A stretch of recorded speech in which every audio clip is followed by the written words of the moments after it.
মাসকলাইয়ের ডাল দিয়া শীতের খিচুড়ি রান্না করা হচ্ছে।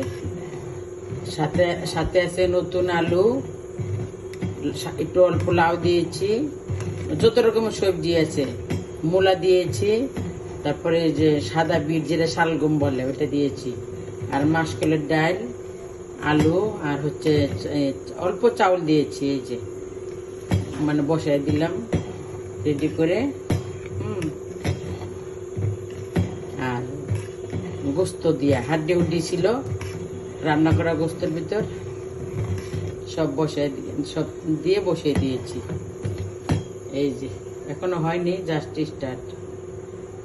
সিদ্ধের সবজি, লাউ, আলু, মূলো, শালগম, মাসকলাইয়ের ডালের পাউডার। এই যে খিচুড়ি ফাইনাল লুক। এখন সোমবারে দেব।